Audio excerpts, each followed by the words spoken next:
Hey guys, tonight we begin with the deliciously questionable world of ancient Roman street food. From greasy thermopolia counters to honey-soaked fig cakes eaten in the shadows of marble columns, Roman junk food wasn't just fuel. It was flavour, status and survival, all rolled into one mystery sausage. So before you get comfortable, take a moment to like the video and subscribe, but only if you genuinely enjoy what I do here.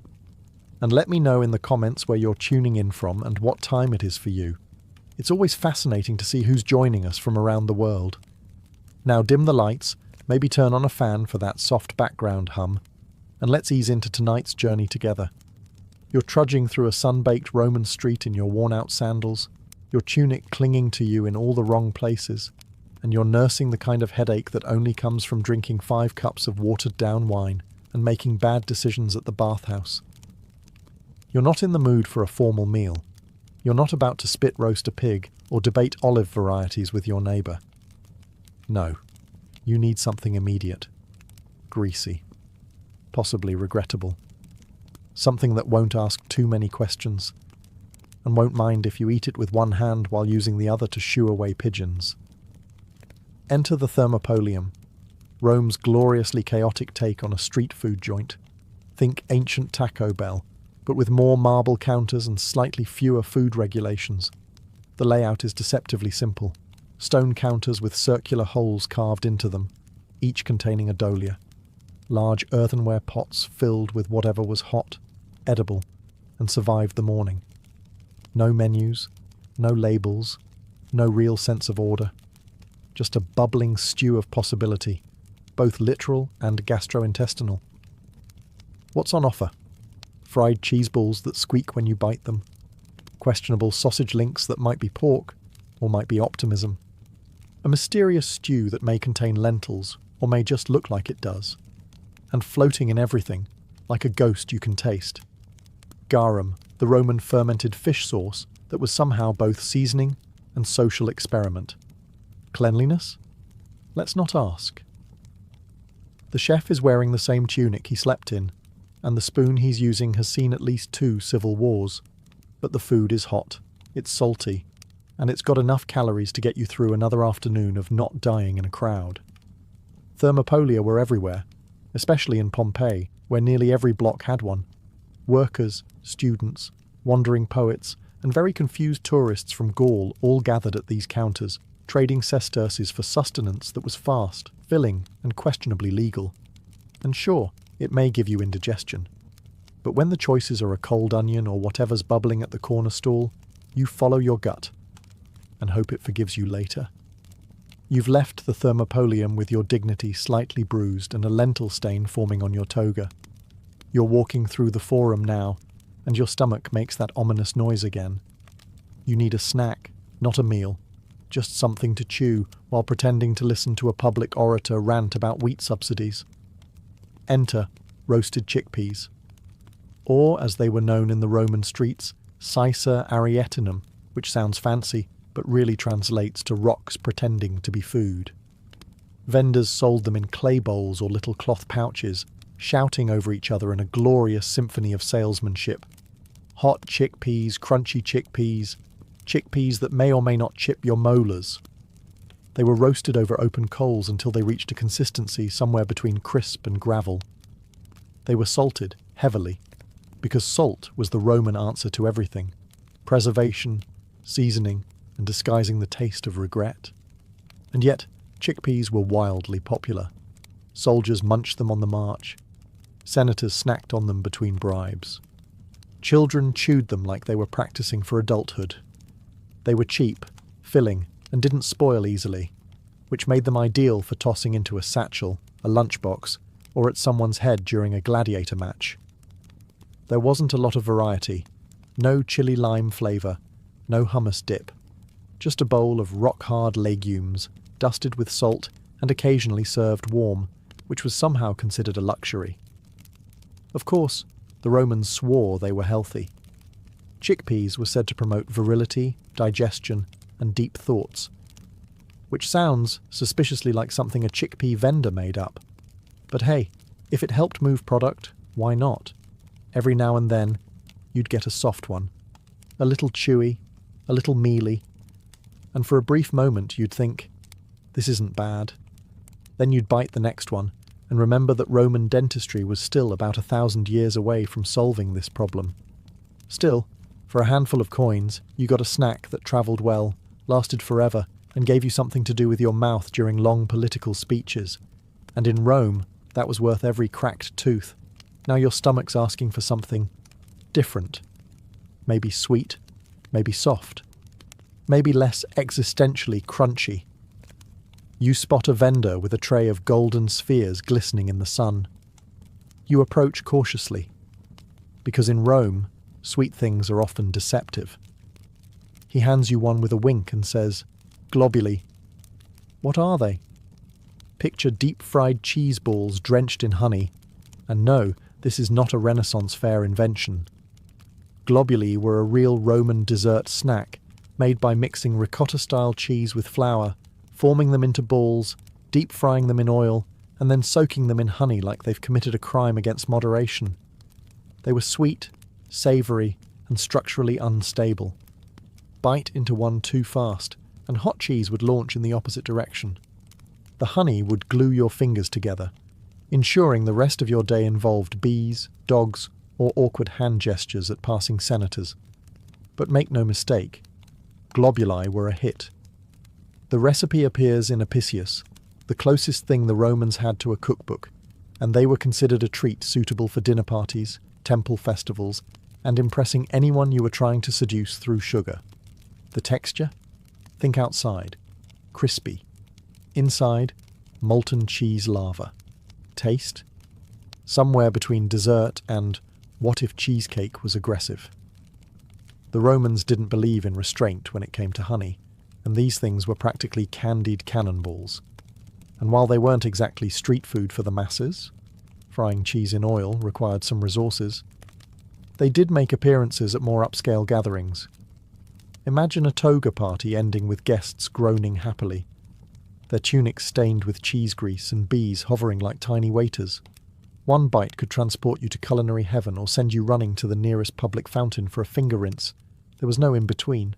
So yes, while we moderns have donuts, churros and fried Oreos, the Romans had globuli, and in a way they beat us to the punch.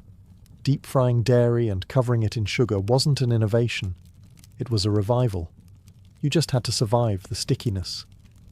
You now crave something a bit more refined, less dripping, more dignified, maybe even elegant. Enter the Roman answer to gourmet dessert, dates stuffed with nuts. Known as dulcia domestica in recipes from Apicius, these little bundles were deceptively simple. Take some fresh dates, sticky, brown, squishy, and already halfway to jam. Remove the pits and cram them full of finely chopped almonds or walnuts. Then drizzle with honey, or roll them in it, or drown them entirely, depending on your social status and disregard for subtlety. At first glance, they look harmless. A rustic little sweet, the kind of thing you'd hand to your grandma and feel proud. But beware. These things were dense. Densely packed, densely flavoured, and, if left out in the sun too long, dense enough to cause dental trauma. Imagine nature's candy, turned into a polite form of edible masonry. They weren't just for nobles, though the rich definitely flaunted them at feasts. Slaves and working-class citizens occasionally got their hands on dried dates too, especially around festivals, when indulgence was briefly encouraged and digestive consequences were quietly ignored. The texture was, well, enthusiastic. The date provided chewy resistance, the nut added a crunchy surprise, and the honey acted as ancient Roman superglue. Eating one often required commitment and privacy. They stuck to your teeth, your hands, your toga, and occasionally your personal relationships, if you took the last one.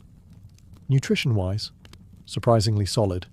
Dates were high in sugar and energy, nuts gave a protein boost, and honey, well, honey just made everything feel fancier. Romans claimed it aided digestion, but let's be honest, they were mostly just thrilled to have something sweet that didn't come with bones in it. As a bonus, these treats travelled well. making them the perfect gift, offering, or last-minute apology. Soldiers carried them into battle. Lovers passed them like edible love notes. And if things got rough, they doubled as throwable objects with just enough heft to make your point.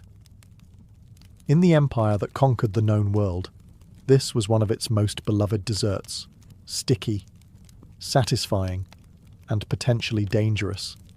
Let's take a sharp turn into the slightly unhinged, because if there's one Roman snack that still raises eyebrows today, it's this one: stuffed dormice.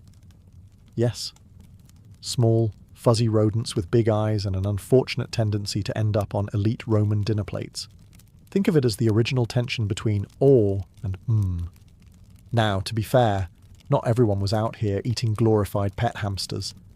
This was primarily a rich people thing. Ordinary folks stuck with lentils and boiled onions. But if you were part of the Roman upper crust, the toga-wearing, poetry-quoting, villa-owning kind, you absolutely served dormice to guests. Not out of necessity, but because, well, status. The dormice were fattened in little terracotta jars called gliraria, which is basically a mouse-sized gym with no exit. The goal was to make them nice and plump before stuffing them with minced pork, herbs and nuts. Then they were either roasted, dipped in honey, or both. Because why just cross one culinary line when you can sprint past several? Guests would pick them up delicately, as if pretending not to notice the tail still attached. The flavour was described as nutty, but you can bet that's the kind of thing people say to sound cultured. Realistically, it probably tasted like greasy mouse and bad decisions. And the thing is, they weren't even illegal. In fact, dormice farming was regulated. That's how widespread this practice was. The Romans wrote about it, joked about it, even carved them onto fancy mosaics, as if to say, here lies Gaius. He had money, he had mice. But here's the kicker. Despite the weirdness, they were considered delicacies, like the foie gras of the Roman world. Lavish, controversial, and a little morally ambiguous. So why did they eat them? Because they could.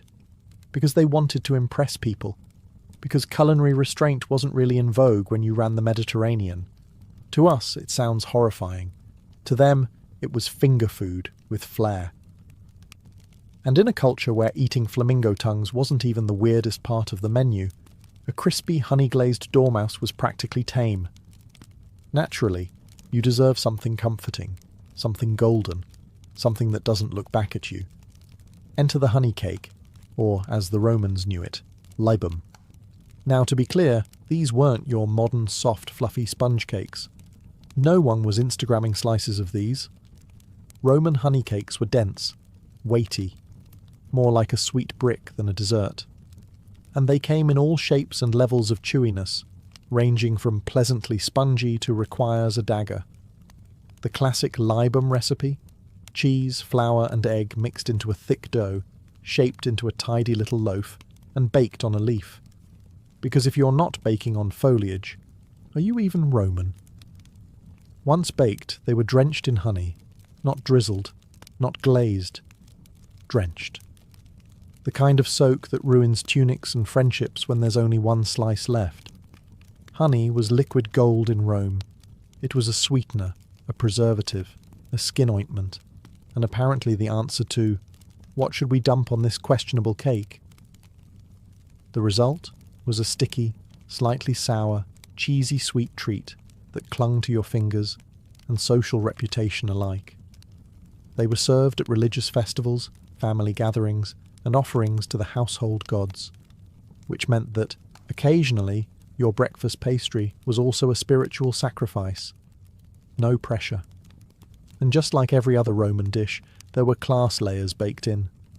Poorer families might use barley or rye, skip the cheese, and use a splash of diluted honey. A cake in technicality only. The rich, of course, added nuts, spices, and enough honey to drown a centurion. But here's the kicker. They were beloved. The kind of thing people remembered from childhood, fought over at banquets, and hoarded like bees in togas. They weren't fancy. They weren't pretty. But they were sweet, sticky, and capable of triggering property disputes. Imagine waking up in ancient Rome. The streets are already noisy. Your neighbour is shouting about overdue amphorae, and your head is pounding from last night's 1 cup of diluted wine that turned into 4. You're groggy, broke, and late. Naturally, you reach for breakfast, but not eggs, not fruit, not even a proper meal. No, you're going with the classic Roman start to the day, stale bread soaked in wine. Yes, it was a thing. Romans called it sopium vinum, which sounds like a spell, but just means bread in wine. Essentially, you took old hardened bread, because fresh bread was either expensive or mysteriously missing, tore it into chunks, and drowned it in whatever wine-like substance was lying around. It wasn't luxurious. It wasn't pretty. It was Roman cereal, minus the milk, sugar, and joy. But it got the job done. The wine softened the rock-hard bread just enough to make it chewable. Red or white didn't matter. If it had fermented grapes in it and was vaguely liquid, it was going in.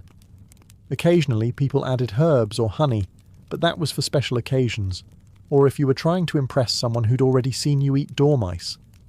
It was a breakfast of necessity and efficiency. Farmers ate it before a day in the fields. Labourers ate it before hauling bricks in the sun. Philosophers ate it while pretending not to cry in public. If coffee jumpstarts modern civilization, this was Rome's lukewarm wine-flavoured equivalent.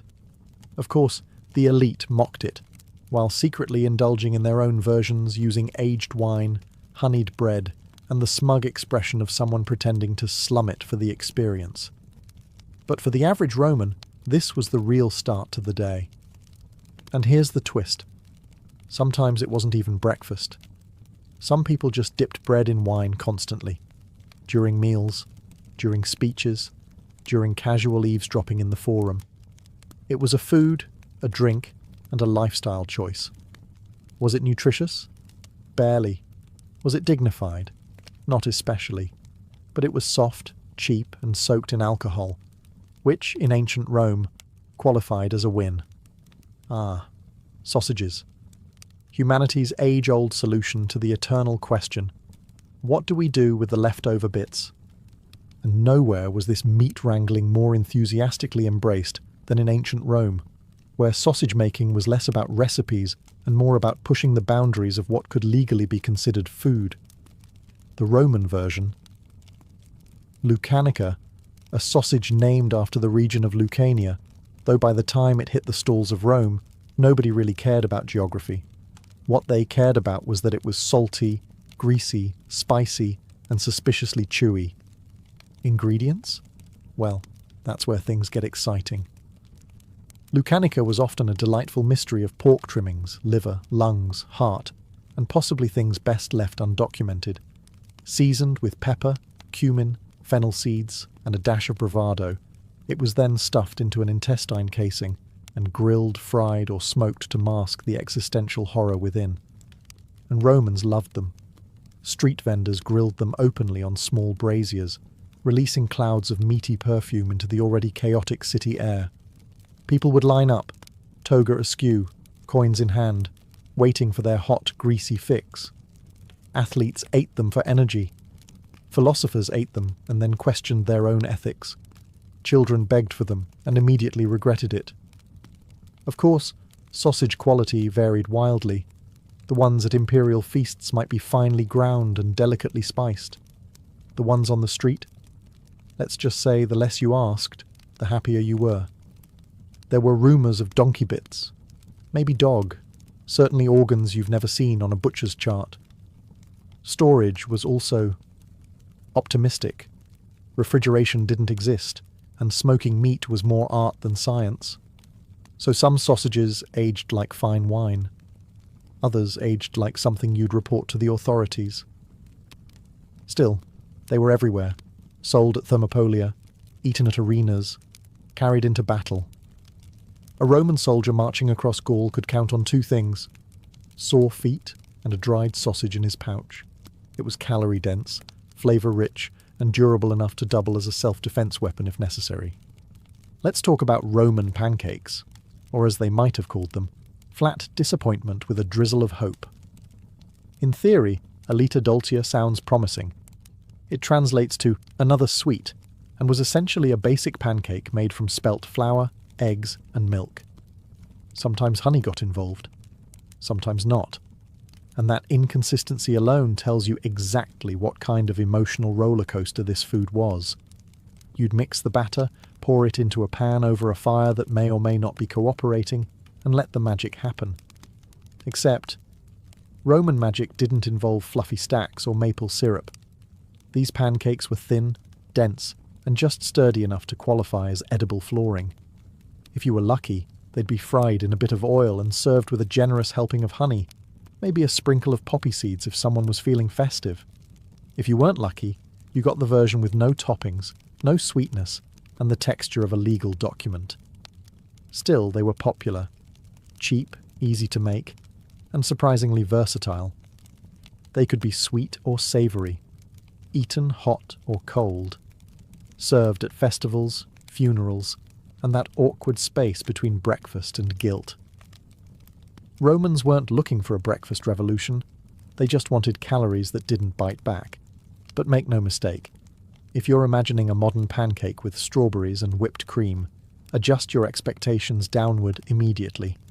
These were the kind of cakes that required strong teeth and low emotional standards, more fuel than food, more endurance snack than indulgent brunch. Yet they had their place, they filled stomachs. They paired decently with wine.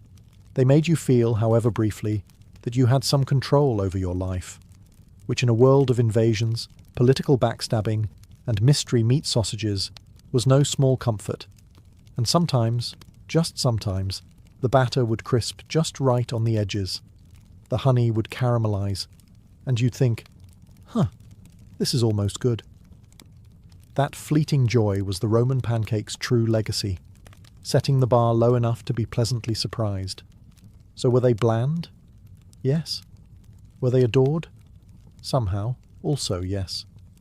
Because in Rome, even mediocrity had its moment, preferably served with honey. There's a certain honesty in Roman cuisine. They didn't pretend things were fancy. They didn't trim the fat. And when it came to fish, they certainly didn't waste time with tidy fillets or delicate portions. No, they went straight for the bits. Fried, salty, sometimes unrecognizable, always crunchy. Imagine this. You're wandering the docks of Ostia, or maybe just downwind from a fishmonger in the Subura.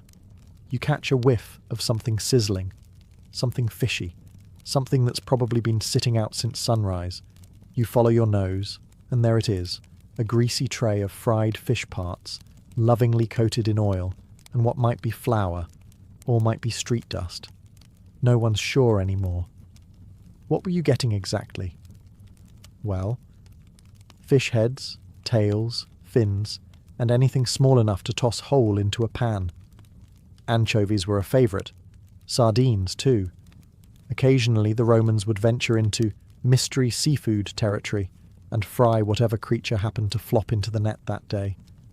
The cooking method was simple. Heat up some oil, toss the fish in, and hope they crisp before they burn. Sprinkle with salt.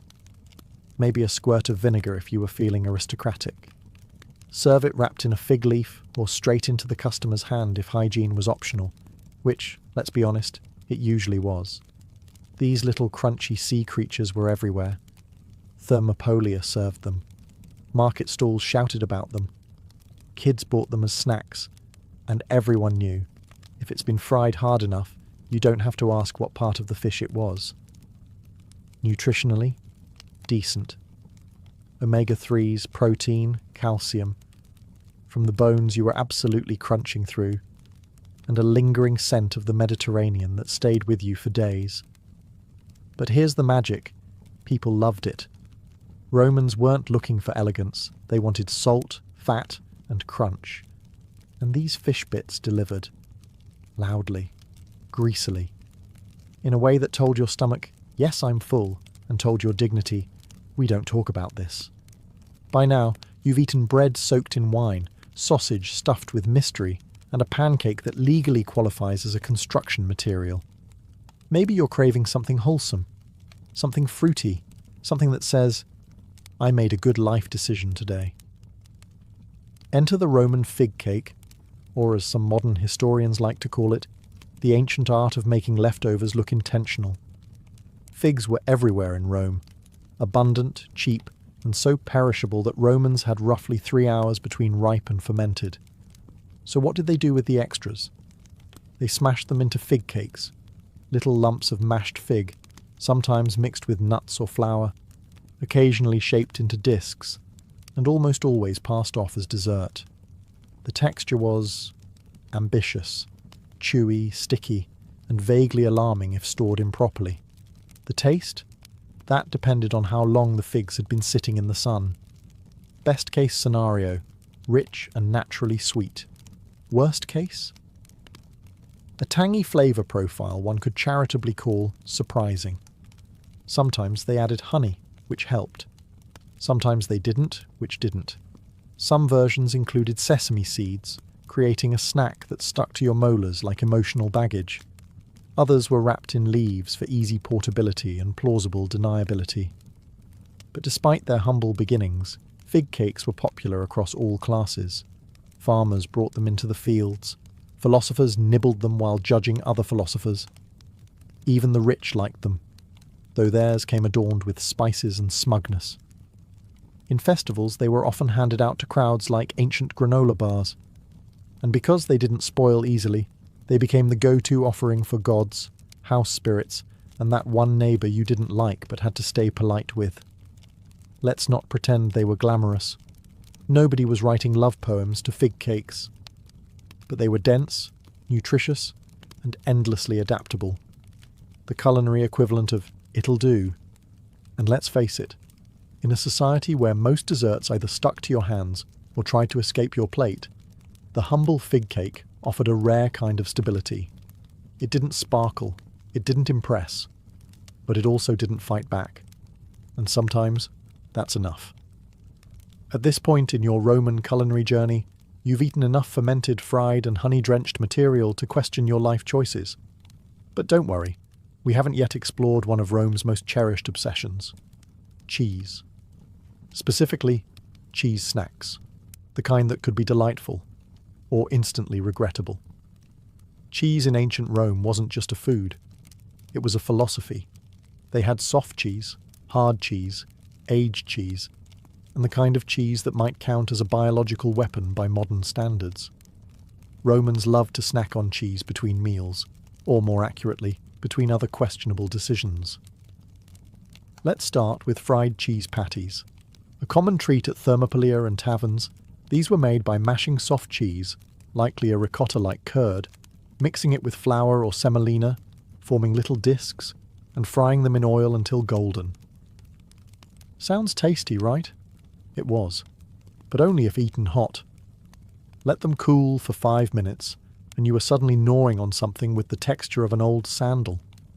Some were sweetened with honey, others had herbs and were aggressively savoury.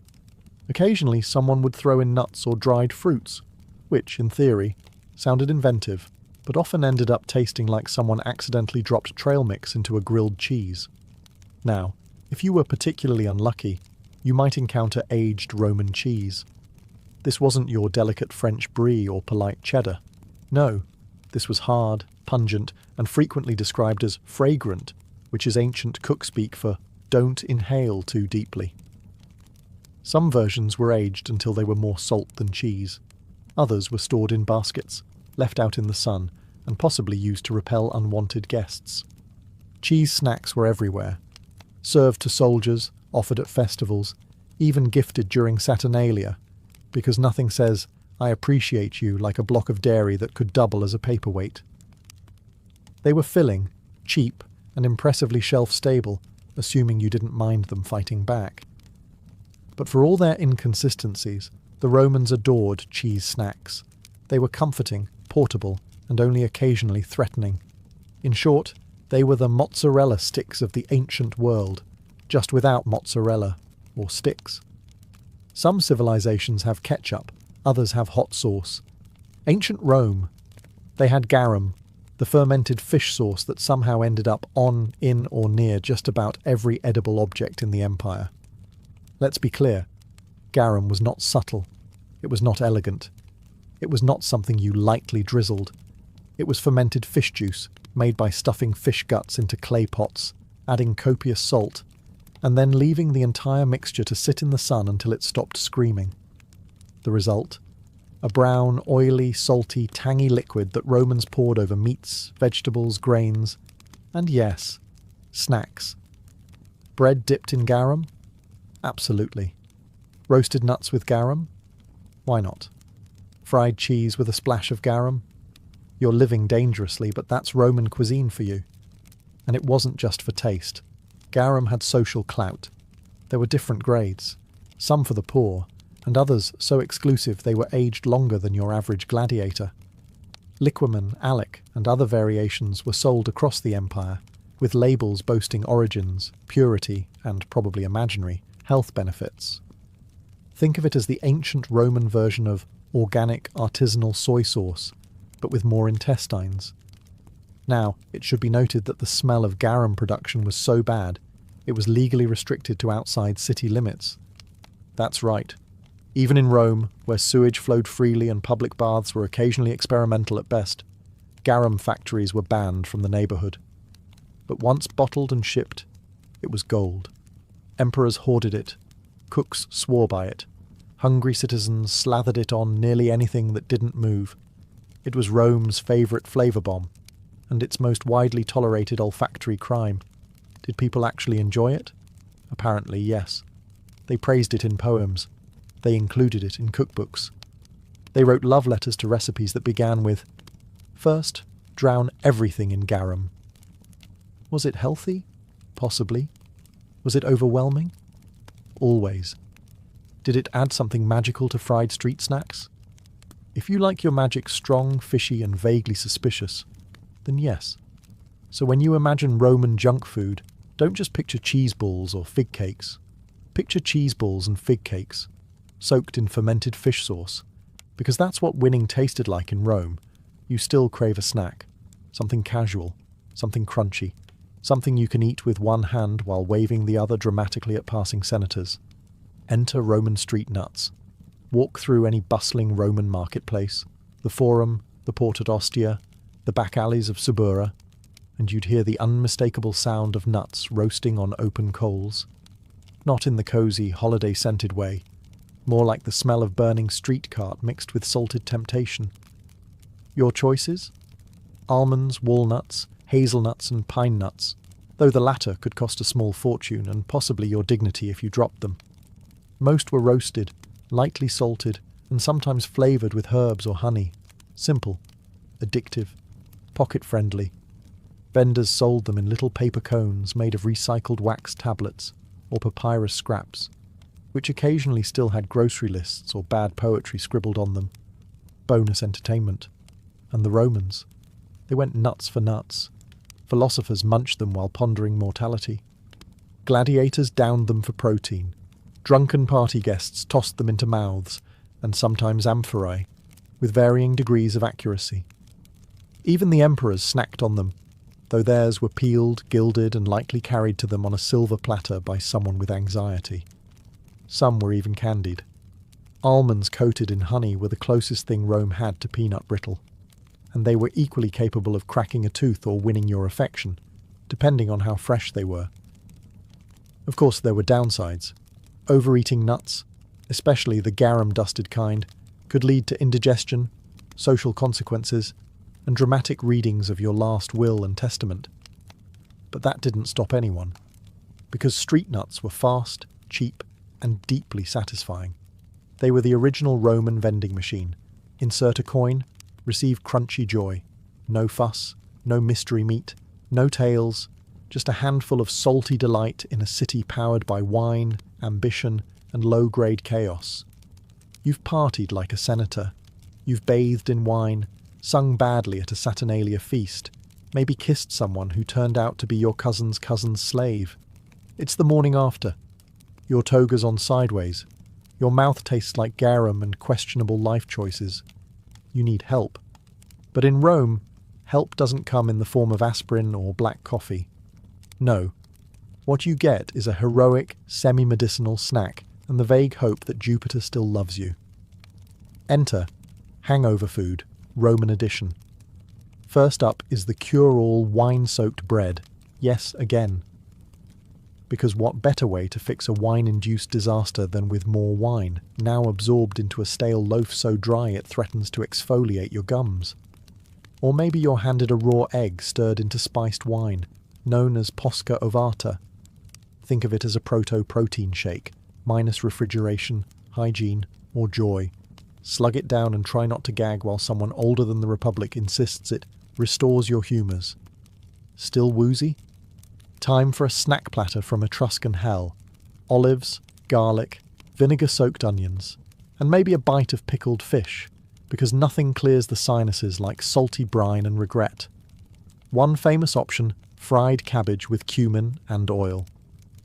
Supposedly miraculous. Realistically, greasy, pungent, and likely to start more problems than it solves. Roman doctors swore by it. Roman diners mostly swore at it. There were also sweet options, figs with honey and vinegar, or dates soaked in wine and dusted with pepper. These, to be fair, probably did help. They were sugary, hydrating, and just weird enough to distract you from your headache. And if all else failed, you could always go full gladiator. A handful of barley, a raw onion, and a punch to the chest to wake you up. No science, just confidence and shame. Of course, Romans didn't call it a hangover. They called it being troubled in the head, which frankly sounds more accurate. And while their cures were hit or miss, they believed in them. With the same fervour they believed fried dormice were classy. So there you are, hunched over a thermopolium counter, sipping spiced vinegar and chewing cabbage while praying to Bacchus for mercy. Welcome to recovery Roman style. Before he was the scourge of Rome, before elephants thundered over the Alps, Hannibal Barca was just a boy, wide-eyed, sharp-minded, and already forged in the fire of revenge. The year is around 237 BCE. Carthage, the once proud North African power, has just lost the First Punic War to Rome. And the man nursing that wound deeper than anyone else? Hamilcar Barca, the boy's father. He wasn't just a general. He was a symbol of Carthaginian resilience, fierce, brilliant, and bitterly humiliated by Rome's victory. And he wasn't done fighting. So when Hamilcar prepared to leave for Iberia, what we now call Spain, to rebuild Carthage's strength and carve out a new empire, he took his 9-year-old son with him. But this wasn't a bonding trip. This was indoctrination. Before they departed, legend says Hamilcar brought Hannibal to the temple of Baal and had him place his tiny hand on a bloody sacrificial altar. There, he made his son swear a sacred oath that he would never be a friend to Rome. Not tolerate. Not ignore. Never be a friend. Think about that. Not many kids are raised with math, swordplay, and a lifelong vendetta as their school subjects. But Hannibal wasn't raised like other kids. His classroom was a war camp. His father was his general, and his curriculum was revenge. As they marched into Iberia, Hannibal watched and learned. He saw his father win brutal battles, form shaky alliances, and conquer territory mile by mile. Every Roman ambassador that came sniffing around, Hannibal studied. Every negotiation that fell through, every Carthaginian soldier who bled on foreign soil, he remembered it. By the time Hamilcar died and command passed to Hannibal's brother-in-law, Hasdrubal, the boy was already hardened. When Hasdrubal was assassinated years later, Hannibal, now 26, was voted by the army to take command. Not the Senate, not the elders, the soldiers, the ones who had seen him grow up, fight, and lead. And in that moment, the oath of a child hardened into the mission of a man. Rome may have won the first round, but Hannibal Barca was about to change everything they thought they knew about warfare and about fear. Hannibal didn't wait to warm the commander's seat. The moment he took control of the Carthaginian forces in Iberia, he unleashed a campaign so brutal, so effective, that it would make Rome twitch from across the sea. He began with the tribes of Hispania, fractured, proud, and constantly at each other's throats. Instead of marching in like a conqueror, Hannibal used diplomacy, marriage alliances, and bribery to win some of them over. For the rest, he used steel. Tribes that resisted were crushed with a mix of battlefield brilliance and psychological warfare. Hannibal didn't just fight battles, he staged them. He'd allow one part of his army to feign retreat, only to flank and surround the enemy once they thought they were winning. He played minds as easily as he played swords, and the soldiers loved him for it. Hannibal shared their food, marched alongside them, and fought in the thick of combat. He wasn't some pampered general watching from a gilded chariot. He bled with them. He inspired loyalty the same way he inspired fear in huge, overwhelming doses. As Carthage's power grew in Iberia, Rome began to feel the pressure. They had signed a treaty with Hasdrubal before his death, which said Carthage wouldn't cross the Ebro River. But Hannibal wasn't interested in Roman paperwork. He had a much bigger game in mind. So, he targeted the city of Saguntum, a Roman ally just south of the Ebro. Attacking it wasn't just bold, it was practically a declaration of war. Rome watched nervously, unsure if Carthage would restrain this ambitious young general. Spoiler alert, they didn't. The siege of Saguntum was brutal and efficient. Hannibal starved them, bombarded their walls, and finally overran the city. Survivors were either killed or sold into slavery. Rome had its answer. Hannibal wasn't bluffing, and he wasn't afraid. The Roman Senate was outraged, of course. They demanded Carthage hand over Hannibal for violating the treaty. Carthage's response? A collective shrug. The Senate debated, the nobles bickered, but no one had the guts, or perhaps the desire, to rein him in. Hannibal had become bigger than Carthage, and now, with Iberia under his belt and Rome fuming across the sea, he turned his eyes toward Italy. Not by ship, not through a polite declaration of war, but by doing the impossible. He would bring the war to Rome's doorstep, and he would do it with elephants. When Hannibal announced his plan to invade Italy, not by sea, not by treaty, but by land through the Alps, his officers thought he had lost his mind. The Alps weren't just mountains. They were death traps, snow-covered, treacherous, crawling with hostile tribes. No sane general would attempt it, especially not with thousands of soldiers, pack animals, and a handful of African war elephants. But Hannibal wasn't aiming for sanity. He was aiming for shock and awe. In 218 BCE, he began the most daring military maneuver in ancient history. With an army of around 50,000 men and 37 elephants, Hannibal marched north from Iberia, crossing the Pyrenees, skirmishing with Celtic tribes, and eventually reaching the Rhone River. There, he used rafts and local guides to ferry his elephants across. Yes, elephants on rafts. The logistics alone were insane. Rome was caught flat-footed. They expected him to come by sea, or at worst through the expected coastal routes. But Hannibal was rewriting the rulebook, and he hadn't even reached the Alps yet. When they finally began the Alpine ascent, everything that could go wrong did. Landslides buried equipment. Snow blinded the troops. Altitude sickness, freezing winds, and starvation killed thousands. Supplies ran low, morale plummeted, men began to desert, elephants slipped on the icy paths and plummeted into ravines. One soldier reportedly had to chisel frozen horse hooves free from icy rock with a pickaxe. But Hannibal kept moving. He rallied his men by pointing to the distant plains of Italy, promising them rich farmland, plunder, and revenge against Rome. He used fire to shatter ice, vinegar to weaken rock, and sheer will to drag his army over nature's deadliest obstacles. After 2 harrowing weeks, barely alive and with fewer than half his original force, Hannibal emerged on the other side, into the Po Valley, exhausted, frostbitten, and battered, but in Italy, and Rome. They were horrified. They had never imagined an enemy would knock on their door in such fashion. The Alps weren't supposed to be crossed, let alone with elephants. But Hannibal had done it. It wasn't just a march, It was a message. Rome isn't safe. Nowhere is. I'm here. And he wasn't planning on leaving anytime soon. Hannibal didn't waste time once he hit Italian soil.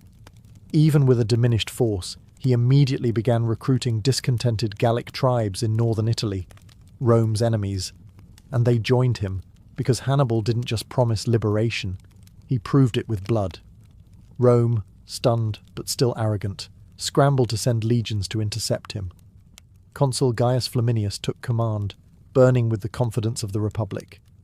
He wanted a swift victory, a glorious one that would restore Roman pride after Hannibal's ridiculous Alpine stunt. But Hannibal had already chosen his battlefield, and it wasn't going to be glorious for anyone in a red cloak.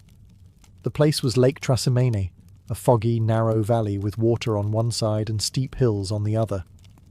Perfect for an ambush. Hannibal stationed his infantry in front, clearly visible, like bait. He then concealed his cavalry and elite troops in the hills, hidden in the early morning mist. On June 21st, 217 BCE, Flaminius charged in, eager, overconfident, and completely blind to what was coming. As the Romans advanced into the trap, Hannibal sprang the jaws shut. His troops exploded from the hills, slamming into the Roman flanks. Cavalry cut off retreat. The Roman line, stretched thin in the narrow pass, had nowhere to maneuver. It was chaos.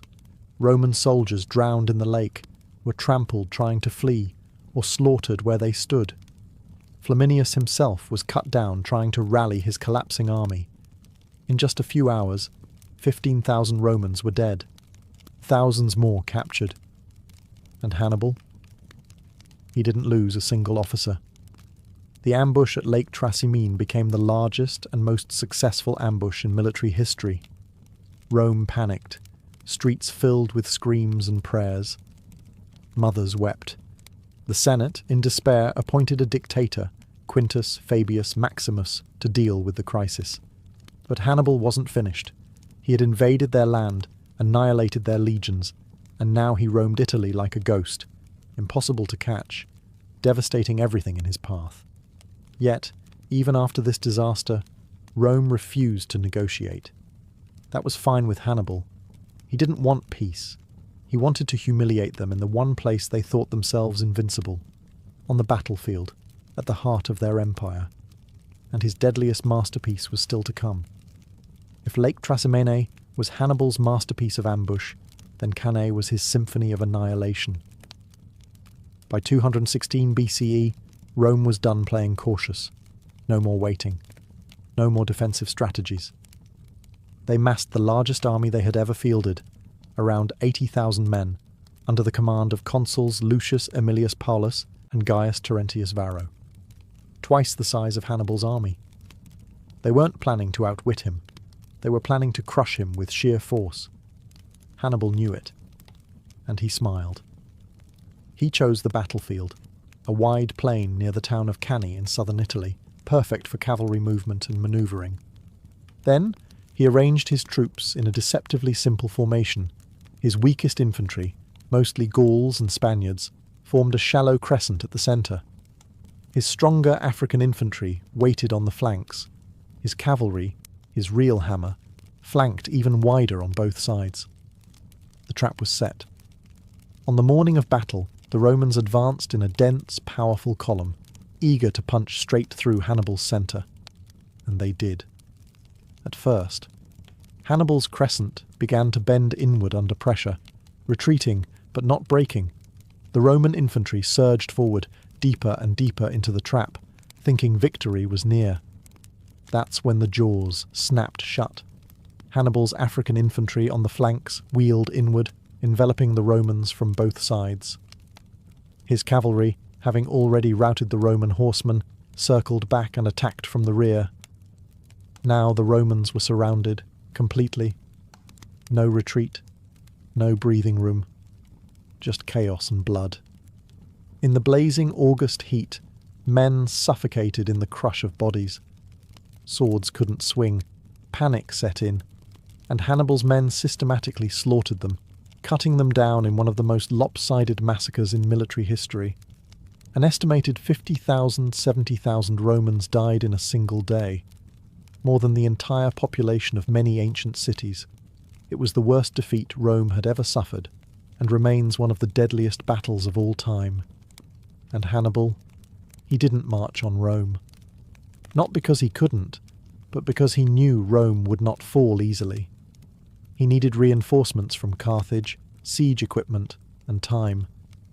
But Carthage hesitated. Even after handing Rome its darkest day, Hannibal stood alone. And Rome, wounded, vengeful, and now very afraid, wasn't planning on letting him go unpunished. After Cannae, Hannibal's name alone could silence a Roman crowd. Mothers used it to frighten their children. Hannibal ad portus. Hannibal is at the gates. And yet, strangely, he never entered the city. For 16 years, Hannibal roamed the Italian countryside like a phantom, unbeaten, unpredictable, and completely without reinforcements. He won the loyalty of many southern Italian cities and brought chaos to Rome's allies. But Carthage, for all its riches, refused to send him the support he needed to finish the job. The Senate feared his growing power. His enemies at home whispered about his ambition. They were more comfortable letting him bleed Rome slowly than arming him for a final strike. So, Hannibal was forced to adapt.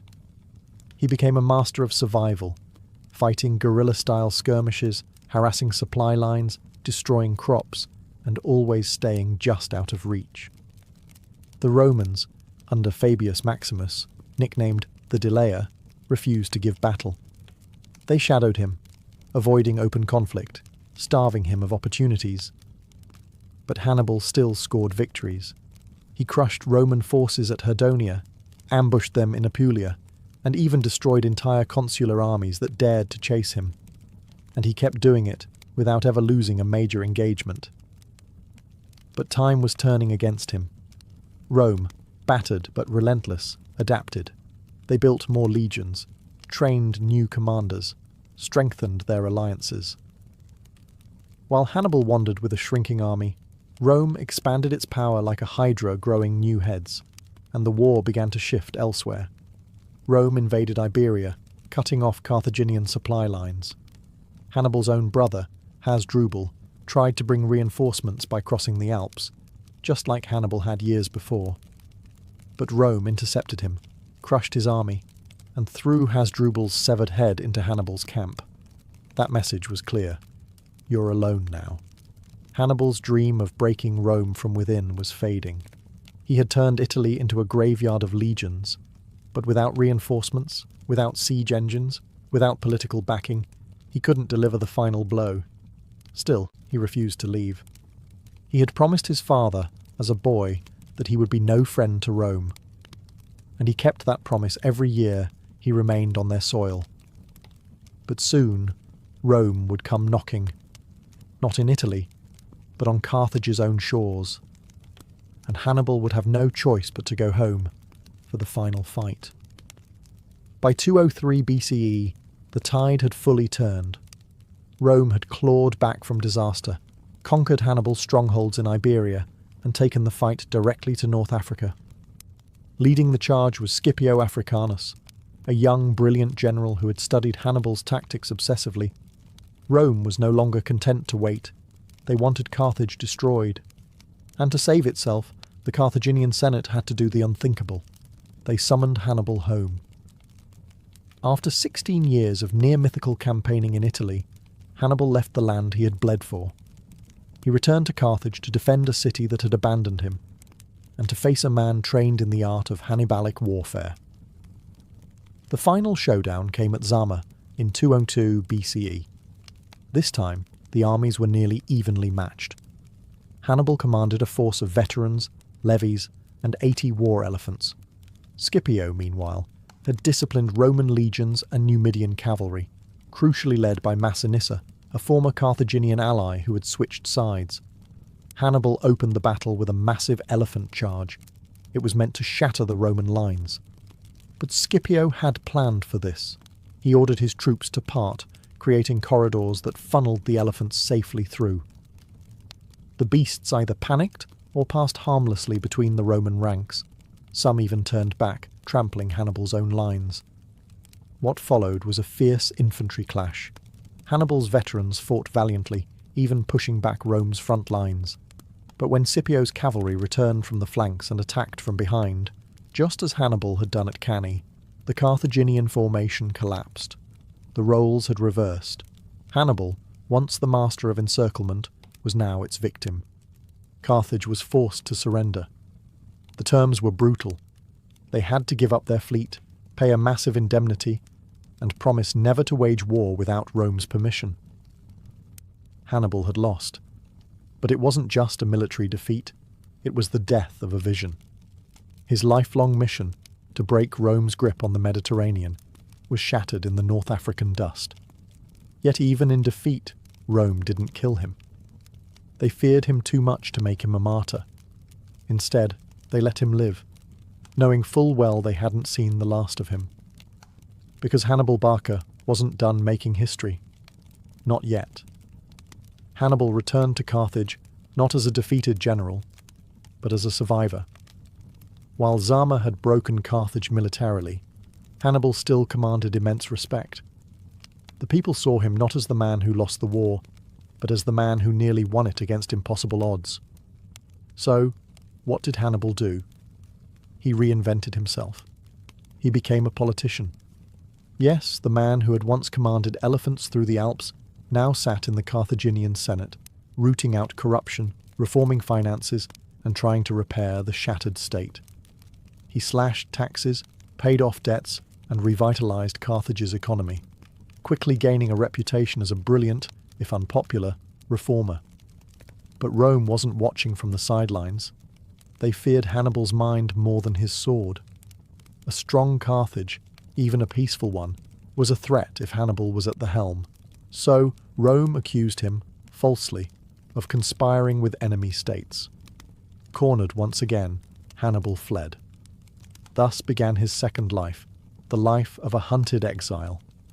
He wandered from court to court, offering his military genius to foreign kings. First to Antiochus III of the Seleucid Empire, Rome's newest rival. Hannibal tried to rally them for another great war, but Antiochus ignored much of his advice, and lost spectacularly. Rome's influence only grew. After Antiochus's defeat, Hannibal kept running. He became a ghost drifting through Asia Minor, pursued constantly by Roman envoys who demanded his surrender at every port. And yet, wherever he went, he left whispers, stories, fear. The name Hannibal still sent chills down Roman spines. Despite his defeats, he remained a symbol of defiance, a one-man rebellion against imperial arrogance. He couldn't raise new armies. He had no homeland, no power, just a brilliant mind, a long shadow, and enemies who never stopped watching him. By now he was in his 60s, grey-haired, worn thin by decades of war and exile. But even then, Hannibal remained sharper than most living generals, and Rome still wasn't satisfied. They wanted him erased, not just from politics or the battlefield, but from the story. So they came for him one final time, and Hannibal, true to character, would not let them have the satisfaction. By the early 180s BCE, Hannibal had become a living legend and a liability, not just to Rome, but to every kingdom that dared to shelter him. He was now hiding in Bithynia, a small kingdom in Asia Minor, ruled by King Prusias I. Hannibal, ever the strategist, helped the king win a naval battle using a trick straight out of his playbook. Catapults loaded with clay jars filled with venomous snakes, launched onto enemy ships to sow chaos and fear. Even in his final years, his mind was still 2 moves ahead. But Rome didn't care about snake jars. They wanted Hannibal gone, forever. They pressured Prusias, sent emissaries, and made threats. Eventually, word reached Hannibal that his sanctuary had been betrayed. Roman agents were closing in on the villa where he was hiding. He didn't run this time. According to legend, Hannibal had long kept a vial of poison hidden in a ring, carried with him as insurance. If Rome ever cornered him like an animal, he would go out on his own terms. Now, the moment had come. He reportedly wrote a short message before taking the poison. "Let us relieve the Romans from their long anxiety, since they think it too tedious a task to wait for an old man's death." Just like that, it was over. Hannibal Barca, Rome's greatest nightmare, died not on a battlefield, but in a foreign land, hunted, exiled, and alone. And yet, even in death, Rome couldn't bury him. They destroyed his city, razed Carthage decades later in the Third Punic War, and salted its earth. But they never forgot him. Centuries later, Roman historians, men who should have hated him, wrote about his brilliance with awe. He had led from the front, fought against overwhelming odds, and outwitted every Roman general sent to kill him. He crossed the Alps with elephants, devastated Italy for years, and gave the greatest military machine in history a fear it would never shake. And he did it all while staying true to one thing, his boyhood oath, to never be a friend to Rome. Even in exile, even in death, Hannibal won a different kind of war, the war for legacy. And in that war, he remains undefeated. Every autumn in ancient Greece, a strange transformation would grip the land between Athens and the small town of Eleusis. Roads filled with chanting pilgrims, smoke and incense drifted through the hills, and somewhere in the darkness, under torchlight and secrecy, something sacred and forbidden took place. This was the Eleusinian Mysteries, the most famous and mysterious religious festival of the ancient world. It wasn't just a celebration. It was a spiritual initiation. And unlike the rowdy Dionysian orgies or the public pomp of Olympic festivals, this one came with rules. Ironclad rules. Break the silence, speak of what happened inside the sacred hall, and you could be executed. The core of the festival centered around Demeter, the goddess of the harvest, and her daughter Persephone. According to myth, Persephone was kidnapped by Hades, god of the underworld. Demeter, devastated, caused the world's crops to wither in mourning. Eventually, a deal was struck. Persephone would spend part of the year underground and part above. This myth became a powerful metaphor for the agricultural cycle. Death and rebirth, decay and renewal. But the mysteries weren't just agricultural, they were cosmic. To the Greeks, this wasn't just about farming, it was about the fate of the soul. Participants, known as maestai, underwent a multi-day journey. They fasted, they bathed in the sea, they carried sacred objects, and then, at Eleusis, they entered the Telesterion, a great hall where the innermost rites took place. What exactly they saw or experienced inside is still debated. Some think it involved a symbolic reenactment of Persephone's return. Others believe it was a visionary experience, perhaps aided by a hallucinogenic potion called Kykeon. Whatever it was, it left people changed. From emperors like Hadrian to philosophers like Plato, many of the greatest minds of antiquity went through the Eleusinian Mysteries and emerged convinced that death was not the end. This was religion not as obedience, but as transformation, a sacred encounter with the cycles of life, loss, and renewal. And for over 1,000 years, the Eleusinian Mysteries endured, longer than most empires. Until one day, Christianity rose, the old gods were outlawed, and the secrets of Eleusis were buried forever. No one ever broke the vow of silence. And so, the mystery lives on. While Greece cloaked its sacred rites in mystery, ancient Egypt preferred something far more spectacular: public religion on parade. And no festival embodied this more than the Opet festival. Held annually in the grand city of Thebes, the Opet festival was one of the most magnificent religious events in ancient Egypt. Its purpose? To rejuvenate the pharaoh's divine essence and reaffirm his sacred bond with the gods, especially Amun-Ra, the chief deity of Thebes. It began at the colossal temple of Karnak, home to the mighty god Amun, his wife Mut, and their son Khonsu, the Theban triad. Priests carried their sacred statues, sealed within golden shrines, onto ceremonial boats called barks. These weren't ordinary boats. They were massive, gilded, and often carried on the shoulders of dozens of priests through the streets. Later, they were floated down the Nile itself. Their destination? The Luxor Temple, about 2 kilometers away, linked to Karnak by a grand avenue lined with hundreds of sphinxes. The journey between the temples was not silent or solemn. It was vibrant, theatrical, and drenched in pageantry. Dancers, musicians, acrobats, and chanting priests filled the streets. Commoners came out in droves, not just to watch, but to participate. For many Egyptians, this was their chance to see the divine, not hidden in the inner sanctums of a temple, but paraded openly, proudly, and dazzlingly through the city. And this wasn't just ritual for show. The pharaoh himself joined the procession, often taking part in sacred reenactments. In some eras, it was believed the god Amun merged spiritually with the pharaoh during the ceremony, recharging his divine mandate to rule. It was a renewal of power, not through conquest, but through cosmic approval. There was also a deeply human element. During the festival, the strict boundaries between priest and peasant, god and mortal, loosened. People feasted, drank, danced. It was joy wrapped in divinity, a moment when heaven touched earth, however briefly. The Opet festival lasted anywhere from 11 to 27 days, depending on the period and the pharaoh's budget. And while each celebration had its own flavour, the message remained the same. Egypt was in balance, the gods were pleased, and the divine order of Ma'at still reigned.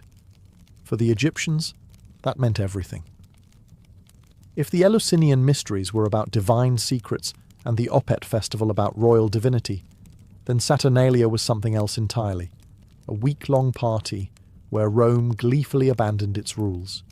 Held every December in honour of Saturn, the Roman god of agriculture, time and liberation, Saturnalia was a deeply rooted festival, celebrating the end of the harvest and a nostalgic longing for the mythical Golden Age, a time when Saturn ruled and all men were free and equal. And for a few chaotic days, Romans tried to relive that dream. It began with a sacrifice at the Temple of Saturn in the Forum, followed by a public feast. Then, all social norms were flipped on their heads. Masters served their slaves. Senators wore colourful tunics instead of togas. Gambling, usually banned, was openly permitted. Work stopped. Schools closed. The courts shut down. Rome didn't function, at least not in the usual sense. One of the festival's most bizarre traditions was the election of a Saturnalian king, sometimes called the Lord of Misrule. This was often a low-ranking citizen, a slave, or even a child, given mock authority to issue absurd commands. Sing naked in the streets. Balance a plate on your head.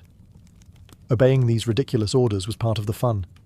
Saturnalia was also when people exchanged gifts, wax candles, small figurines, and even poetry. It was light-hearted, full of laughter, and had a warmth that feels oddly familiar. In fact, many scholars argue that Saturnalia is one of the cultural ancestors of Christmas. The timing, the gift-giving, the candles, the feasting, it all echoes through time. But Saturnalia wasn't just a holiday. It was a pressure valve. For a society so rigidly structured, with slaves at the bottom and senators at the top, it allowed for the illusion, however brief, that everyone was equal. That maybe, just maybe, there could be a return to Saturn's mythical golden age. Of course, when the festival ended, everything snapped back into place. Slaves returned to servitude. The Senate resumed its bickering. The streets quieted.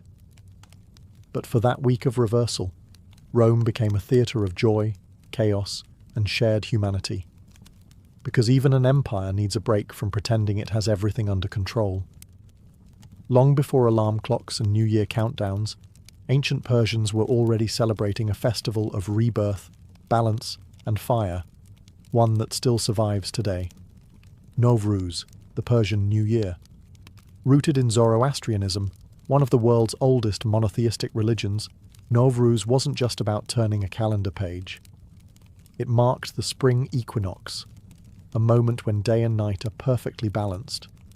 To Zoroastrians, this balance reflected the eternal struggle between Ahura Mazda, the force of light and order, and Angra Mainyu, darkness and chaos. Nowruz symbolized victory of light over dark, of cleanliness over corruption, and hope over despair. Preparation began weeks in advance. Homes were swept, walls washed, debts settled. This wasn't just spring cleaning, it was a spiritual purge. Everything dirty or chaotic had to go. Fires were lit in courtyards and along city walls. On the eve of the new year, people would leap over flames, shouting, "Give me your red colour, take away my sickness." The fire, sacred in Zoroastrian belief, wasn't just heat and light, it was purification. Then came the Haft scene table, an altar-like arrangement of 7 symbolic items beginning with the Persian letter S. Sabzeh, sprouted greens for growth, seer, garlic for protection, senjed, dried fruit for love, serke, vinegar for wisdom, and more. Each item represented a moral or cosmic value. Temples, called fire temples, held special ceremonies during this period. Zoroastrian priests in white robes chanted hymns from the Avesta, their holy texts, and offered fragrant woods to the ever-burning sacred flame. For believers, it was a time to reflect, to realign with truth, Asha, and to embrace the turning of the cosmic wheel. But Nowruz wasn't just solemn, it was joyous. Families gathered, tables overflowed with food, children received gifts, and musicians filled streets with drums and flutes. For a society that prized cosmic order, this was a moment when everything reset, not just the year, but the soul. Nowruz outlived empires. It was celebrated by the Achaemenids, the Parthians, the Sassanids, and it continues today across Iran, Central Asia, and beyond. Few ancient religious festivals have endured this long, but then again, few are built so elegantly around something as universal and eternal as light returning to the world. In ancient Athens, worship didn't always mean incense and silence. Sometimes it meant masks, wine, and a god who knew how to throw a party. Dionysus, god of wine, fertility, theatre, and sacred madness. And no festival captured his chaotic brilliance like the Great Dionysia. Held every spring, this festival wasn't some fringe cult celebration. It was one of the most important public events in the Athenian calendar. It honoured Dionysus not through animal sacrifice or solemn chants, but through drama, tragedy and comedy performed in his name. It began with a procession through the city. Citizens carried giant phallic symbols, yes, really, waved ivy-covered staffs, and chanted hymns as they led a statue of Dionysus to the theatre of Dionysus at the foot of the Acropolis. There were flutes, dancers, and a tidal wave of wine-fueled enthusiasm. Then came the performances. Over several days, playwrights competed in a sacred contest, presenting 3 tragedies and 1 satyr play each. These weren't casual shows.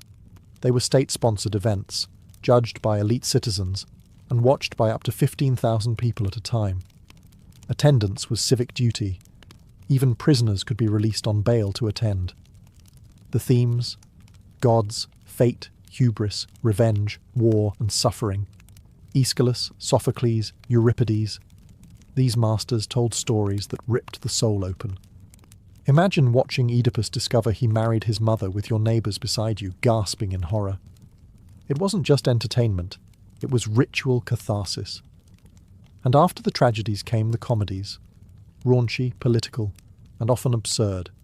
Aristophanes used them to mock politicians, question war, and skewer society itself. Nothing was off limits. But at its core, Dionysia was about more than theatre. It was about stepping out of yourself, about breaking down the masks society forces us to wear, and putting on literal ones to explore truths we couldn't otherwise say aloud. It was madness with meaning. Dionysus wasn't a calm, orderly god. He was wild, untamed, a bridge between civilization and its primal roots. The Dionysia gave space for that side of humanity to breathe, shout, laugh, and grieve. For the Athenians, this wasn't escape. This was religion. A mirror held up to the soul, with a wine cup in hand, and the god of ecstatic transformation watching from the wings.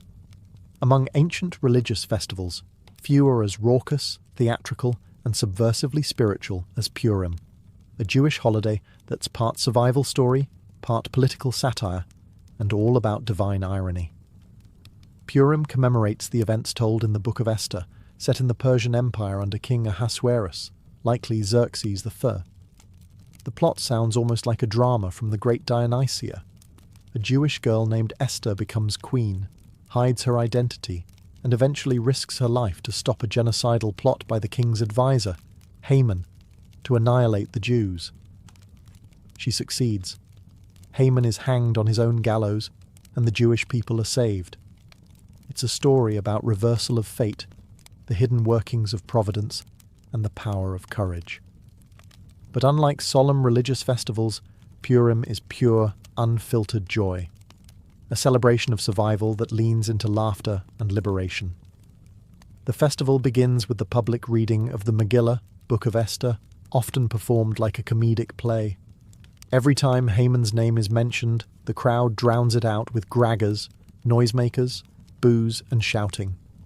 Children dress up as Esther, Mordecai, or even Haman. Costumes and chaos are encouraged.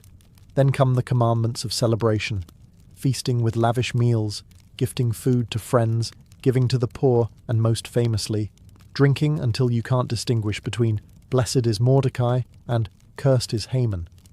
Yes, that's actually written in the Talmud, but behind the festivity lies something profound. Unlike other Jewish holidays, God is never mentioned by name in the Book of Esther, not once. It's the only book in the Hebrew Bible with that distinction.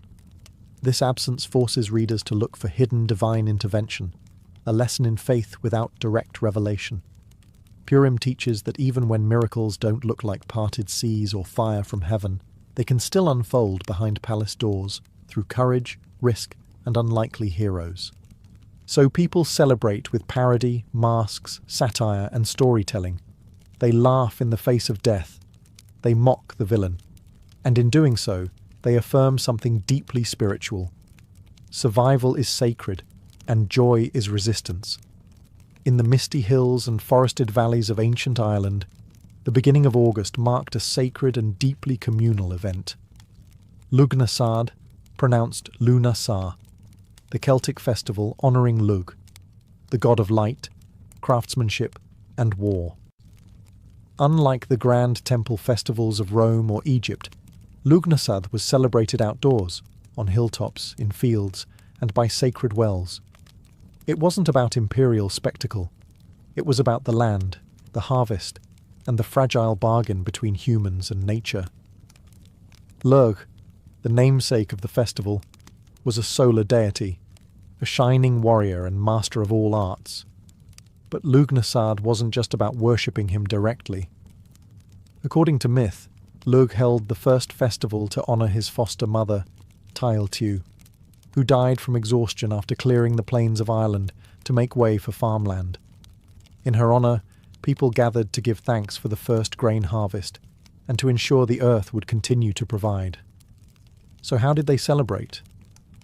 It started with a ceremonial cutting of the first sheaf of grain, followed by offerings to the gods and spirits of the land.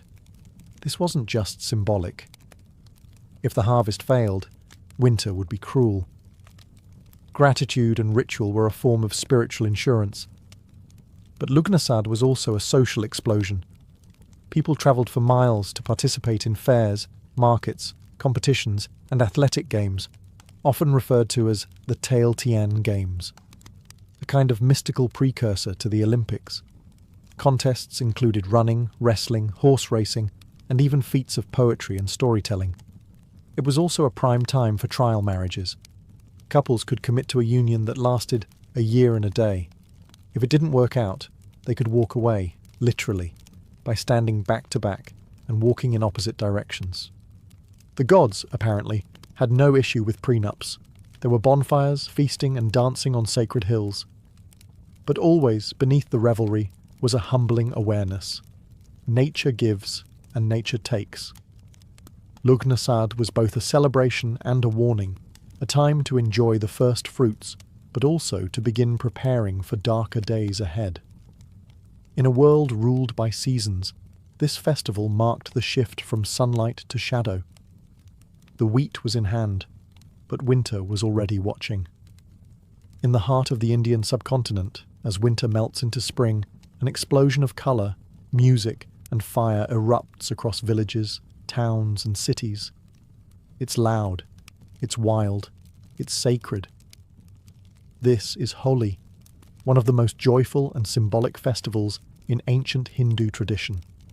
Known today for its clouds of coloured powder and water fights, Holi has deep religious and mythological roots. At its core, it celebrates the victory of good over evil, the arrival of spring, and the burning away of the old to make room for renewal. The festival begins the night before the colour, with Holika Dahan, the ceremonial bonfire. Its origins lie in the myth of Prahlada, a devout follower of the god Vishnu, and his demon father Hiranyakashipu, who demanded to be worshipped instead. When Prahlada refused, his father conspired to kill him by placing him on the lap of his sister Holika, who was immune to fire. But divine justice had other plans. Holika burned, and Prahlada emerged unharmed.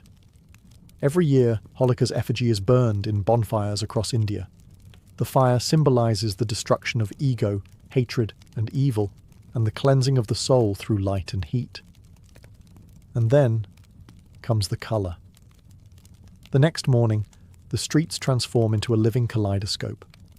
People throw gulal, vibrant coloured powders, at each other, drench friends with coloured water, and dance to drums and flutes.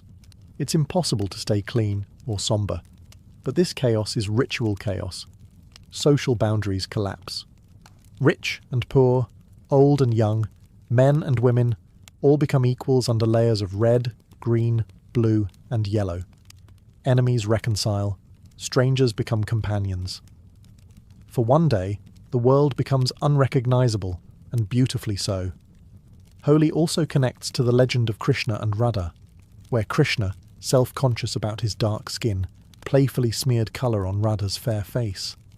Their divine romance became an eternal metaphor for playful love and divine unity. That's why Holi isn't just fire and purification. It's flirtation, joy, and affection. Underneath the celebration is a spiritual message, the cycle of seasons, the resilience of the soul, and the beauty in embracing impermanence. Because after the flames die down and the colours fade from your skin, what remains is the lesson Holi was always trying to teach. Light returns. Joy is sacred. And rebirth is always just around the corner. Amid the thunder of Roman armies and the pomp of imperial parades, there existed a ritual so secret, so exclusive, that even Rome's most powerful men were banned from attending. No senators, no priests, no emperors, only women. This was the festival of Bonadea, the good goddess. Held each December at the home of Rome's highest magistrate, the festival was both religious and mysterious. It honoured a goddess associated with fertility, healing, chastity, and the earth, but her exact origins and functions remain elusive. And that's by design. Everything about Bonadea was cloaked in feminine secrecy. The rites were conducted by the Vestal Virgins, Rome's most sacred priestesses, and attended only by elite Roman women. Men were strictly forbidden, not just from participating, but even from knowing the rituals. In fact, not even male historians knew what happened during the ceremony. What we do know comes from scandal. In 62 BCE, the festival exploded into public controversy. That year, Julius Caesar, then Pontifex Maximus, was hosting the rites in his home, as required, even though he couldn't attend. But his wife, Pompeia, was in charge of hosting the female-only celebration.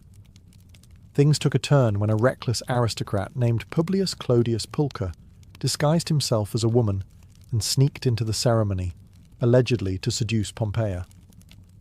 He was caught. A trial followed, turning a private, sacred ritual into a public spectacle. Although Clodius was acquitted, likely through bribery, Caesar divorced Pompeia, famously declaring that Caesar's wife must be above suspicion. But beyond scandal, the Bonadea festival reveals something rare, a sacred space entirely controlled by women, where their concerns, fertility, health, family, the rhythms of the body, were placed at the center of religious life. It was a moment when Rome's rigid patriarchy stepped aside, and the divine feminine reigned in secret. Wreaths of myrtle were banned, a symbol of Venus and, possibly, sexual love. Wine was disguised as milk. Music, incense, and offerings were made, perhaps even symbolic fertility rites. But no man ever saw them. No man ever would. And maybe that's the point. In a world that documented everything, the most powerful rituals were the ones no one wrote down. Because sometimes the sacred must remain unseen, protected by silence, and passed down only through whispered memory. Long before it became a medieval obsession with turning lead into gold, alchemy began in the temples and tombs of ancient Egypt. But in Egypt, it wasn't called alchemy. It was known as chemia, meaning the black art, a reference not to anything sinister, but to the rich, dark soil of the Nile Valley, known as Kemet, the Black Land. To the Egyptians, transformation wasn't just physical, it was sacred. It applied not only to matter, but to the soul. The ancient Egyptians were already masters of practical chemistry. They produced cosmetics, perfumes, glass, dyes, and metal alloys. They practiced advanced techniques in embalming, using resins, salts, and linen to preserve the body for eternity. But these weren't just medical procedures. These were rituals of transformation, performed with divine intent. Every act of mummification, every pigment ground into paint, was part of a cosmic process, the preparation of the body and soul for rebirth in the afterlife. In fact, death itself was seen as a kind of alchemical operation. Just as metals could be purified in fire, the soul of the dead had to be refined through trials in the underworld. The Book of the Dead, full of spells and incantations, acted like a guide for this spiritual transmutation. Central to Egyptian thought was the figure of Thoth, the ibis-headed god of wisdom, writing, and sacred knowledge. Later, when Greek and Egyptian cultures fused during the Ptolemaic period, Thoth was identified with the Greek god Hermes, creating the mythical sage Hermes Trismegistus, thrice great Hermes. He would become the legendary author of the Hermetic texts, mystical writings that laid the foundation for alchemy as a spiritual science. These texts spoke not just of material processes, but of divine unity, of the correspondence between the macrocosm and microcosm, as above, so below. In Egyptian alchemy, the transformation of matter was symbolic of the transformation of the soul. Turning base metals into gold was just a metaphor for turning an imperfect self into a purified being. So, when later alchemists in Greece and Europe searched for the philosopher's stone or eternal life, they were really carrying forward an ancient Egyptian idea. That true transformation doesn't begin in the lab. It begins in the heart. While Egypt gave alchemy its ritual soul, ancient Persia gave it a moral spine, a cosmic framework rooted in the eternal struggle between light and darkness. In the heart of the Persian Empire, long before medieval laboratories, the teachings of Zoroaster, Zarathustra, shaped a worldview where transformation was not only desirable, it was necessary. His dualistic vision split the universe into two opposing forces: Ahura Mazda, the god of light, truth, and order, and Angra Mainyu, the spirit of darkness and chaos. This wasn't just myth, it was metaphysics, and it deeply influenced alchemical thinking. Zoroastrians worshipped through fire, a living symbol of truth and divine illumination. In temples, sacred flames were never allowed to die. Fire purified, revealed, and transformed, just like the alchemist's furnace centuries later. Persians also developed advanced metalworking techniques. They were among the first to refine copper, silver, and gold, to smelt iron, and to experiment with alloys. Their artisans weren't just craftsmen. They were seen as initiates in a process of perfecting nature. Smelting ore into shining metal was viewed as an act of cosmic alignment, elevating raw, chaotic matter into something orderly and pure. Even the earliest Persian medicinal texts show traces of proto-alchemical ideas, lists of minerals, metals, plants, and their effects on the human body.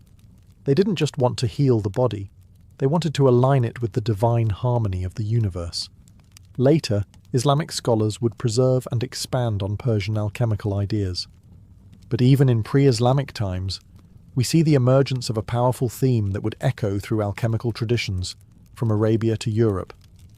That matter is not static, and that within every impure substance lies the seed of perfection. It's the same idea that would later inspire alchemists to transmute lead into gold, or the soul from base to divine. Persian thought, then, offered a moral alchemy, purification not just of elements, but of intention. Fire didn't simply melt metals, it burned away falsehood and revealed what was hidden. And in that hidden core, somewhere between smoke and spirit, Persian alchemists believed lay the divine spark that could change anything, even the self. If Egypt gave alchemy its sacred rites and Persia its moral framework, it was ancient Greece that tried to explain it all, with logic, geometry, and a touch of cosmic arrogance. Here, alchemy didn't vanish, it evolved. Greek thinkers took the mystical and chemical traditions of older civilizations and tried to make them make sense. But instead of crucibles and powders, they reached for philosophy.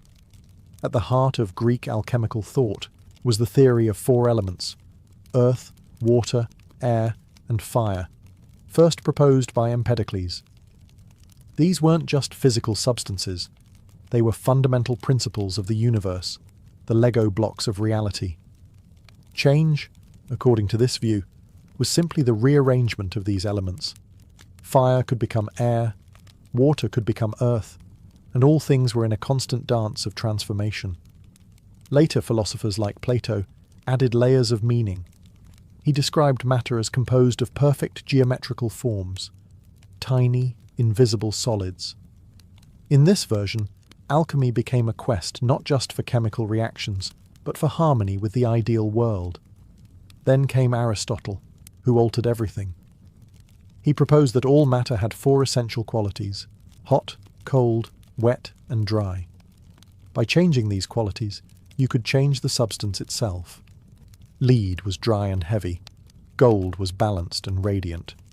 So if you could shift lead's properties, make it more noble, it could, in theory, become gold. Sound familiar? This idea of transmutation, changing one substance into another, became the cornerstone of all later alchemy. But the Greeks didn't stop at theory.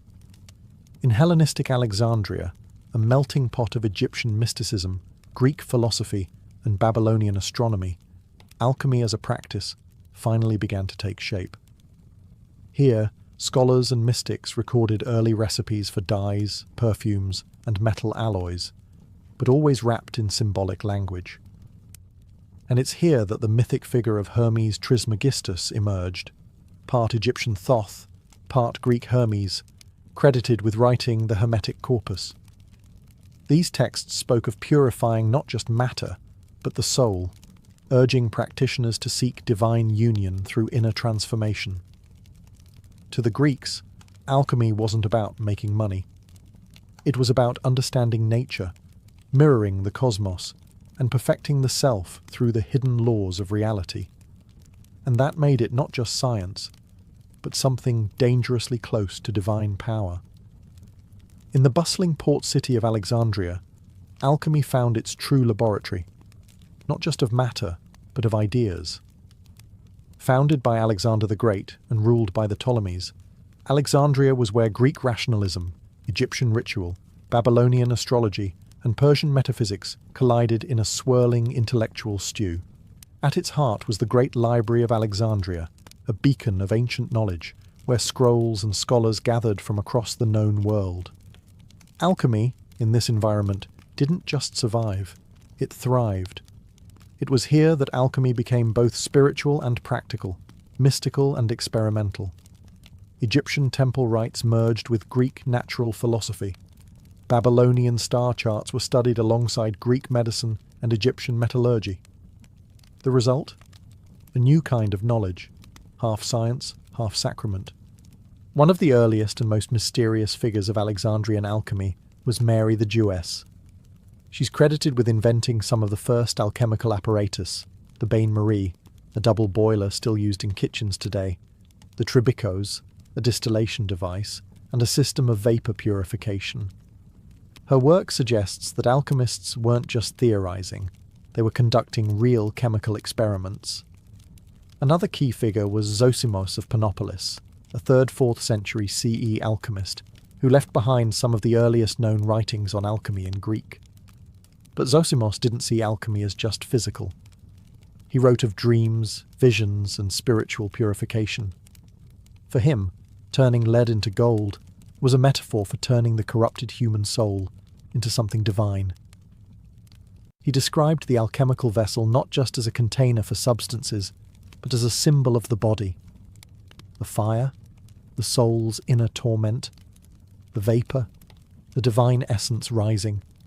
His writings blurred the line between chemistry and mysticism, matter and metaphor.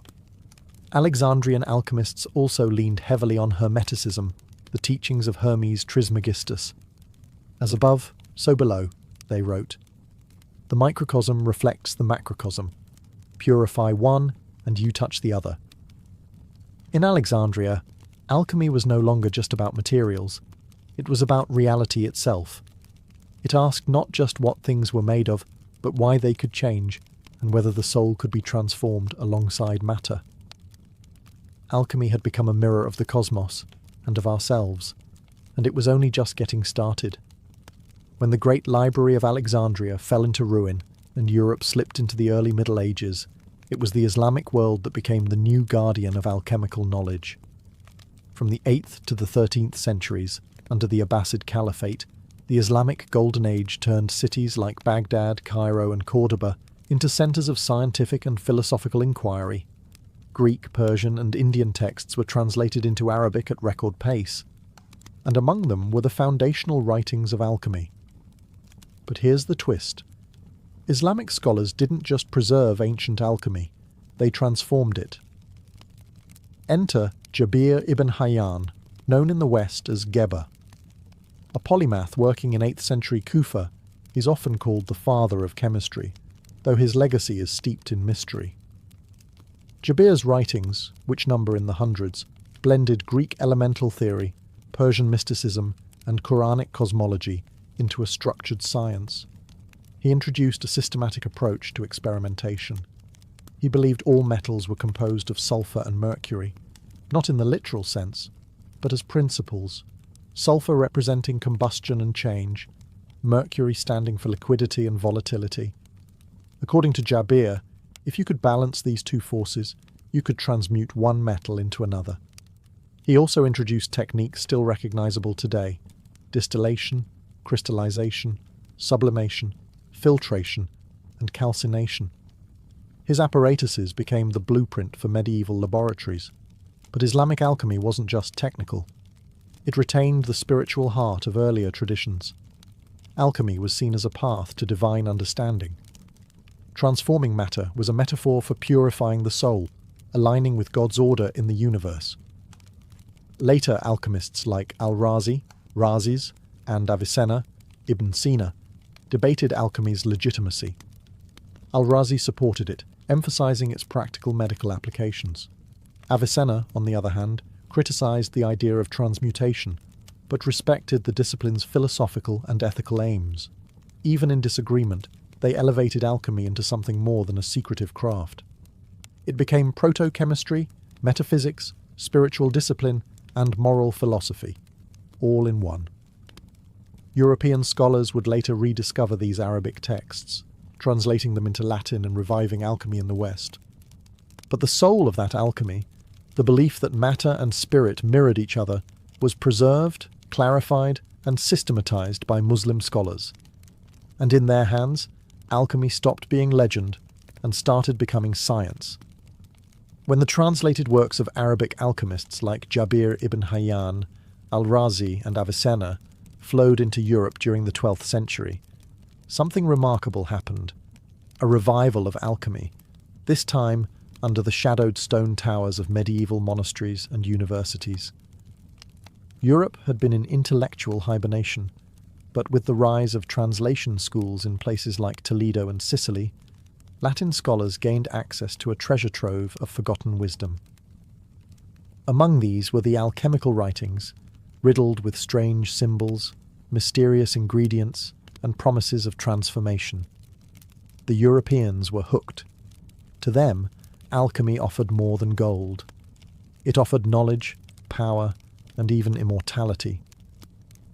The elusive philosopher's stone became the Holy Grail, said to transmute base metals into gold and bestow eternal life.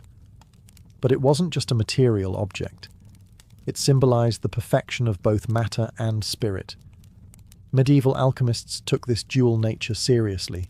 Figures like Albertus Magnus and Roger Bacon were both friars and experimental scientists.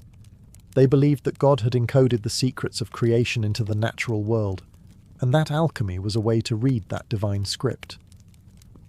For them, alchemy wasn't sorcery. It was Christian natural philosophy, a means to understand the divine order through the transformation of substances. Laboratories became monastic cloisters of fire and glass. Retorts, alembics, crucibles, and furnaces filled with substances like sulfur, mercury, antimony, and lead. Experiments were recorded in coded texts, full of allegory and metaphor, a tradition that made alchemy seem arcane and impenetrable. But beneath the symbolism, serious work was being done. One of the most influential figures of this period was Pseudo-Geber, a mysterious Latin writer who adapted Arabic works into European forms. His books became standard references for later alchemists.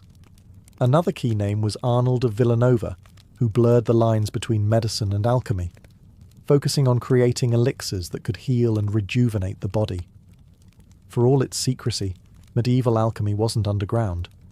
It was debated in universities, sponsored by princes and practiced by priests. Yet, despite its spiritual ambitions, many still chased the gold, sometimes literally, sometimes metaphorically. And so, medieval Europe kept the flame of transformation burning, one part faith, one part fire, and one part philosophical dream.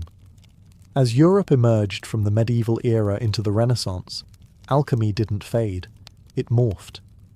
It became more secretive, more symbolic, and strangely more mystical. Out of this fusion of Hermetic philosophy, Christian mysticism, and Renaissance humanism emerged one of the most curious movements in alchemical history, the Rosicrucians. In the early 1600s, anonymous manifestos began circulating across Europe. Fama Fraternitatis, Confessio Fraternitatis, and the chemical wedding of Christian Rosenkreuz. These texts told the story of a hidden brotherhood, the Fraternity of the Rosy Cross, founded by a mythical figure named Christian Rosenkreuz, who had journeyed through the East, learning secret wisdom before returning to Europe to quietly guide spiritual seekers. But here's the twist. There's no evidence the Rosicrucians existed as an actual organization, at least not at first. They were an idea, a symbol, and their influence was profound. Rosicrucian alchemy was not about making gold. It was about enlightenment. It combined alchemical transformation with Christian esotericism, seeing the purification of metals as a metaphor for the purification of the soul. The philosopher's stone became a symbol for Christ consciousness, inner rebirth, and union with the divine. Their manifestos promised a reformation of science, religion, and politics, a secret spiritual revolution that would lead humanity into a new golden age. But they offered no addresses, no names, no leaders, just symbols: the rose, secrecy and beauty, and the cross, sacrifice and transformation.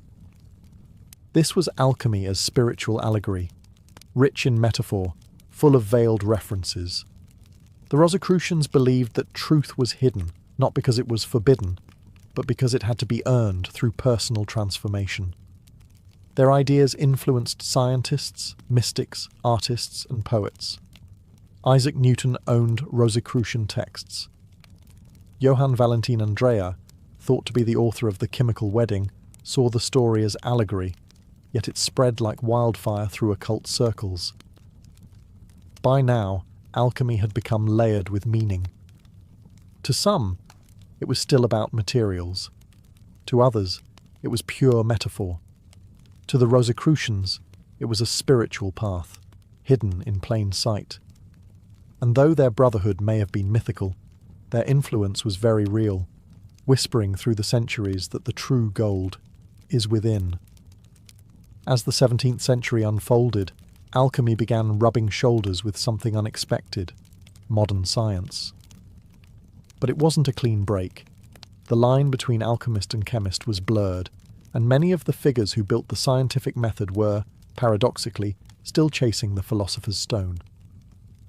One of the most famous examples, Isaac Newton. Yes, the same man who formulated the laws of motion and gravitation spent more time in his life studying alchemy than physics. In secret, Newton filled notebooks with arcane experiments, analysing ancient symbols and attempting to uncover the divine mechanics of the universe. To him, the cosmos was a divine machine, and alchemy was a language written in fire and gold to understand it. Newton wasn't alone. Robert Boyle, often called the father of modern chemistry, was also steeped in alchemical thought. His famous 1661 book, The Sceptical Chymist, challenged the classical four-element theory and laid the groundwork for chemical analysis. But Boyle also believed in the transmutation of metals, and saw alchemy as a valid field of inquiry. So, what changed? The key difference was methodology. Alchemy had long been shrouded in symbolism, secrecy, and spiritual metaphor. But emerging scientists began demanding clarity, repeatability, and evidence. They started shedding the mystical language in favour of quantifiable results. The laboratory, once a place of occult wonder, became a space of measurable reaction and precision tools. Alchemical instruments, crucibles, alembics, furnaces, evolved into the backbone of modern chemistry. The dream of turning lead into gold faded, replaced by the practical pursuit of understanding matter's building blocks. And yet, the alchemical worldview didn't entirely disappear. The notion that matter can transform, that systems contain hidden patterns, and that humans can shape the natural world through deep understanding, these alchemical ideas quietly endured. They simply dressed in lab coats instead of robes. By the 18th century, alchemy was largely dismissed as pseudoscience.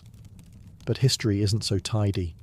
The truth is, modern science was built on alchemical bones, and the alchemists, with all their strange symbols and impossible dreams, did more than tinker with metals. They asked the fundamental question, can the world be changed?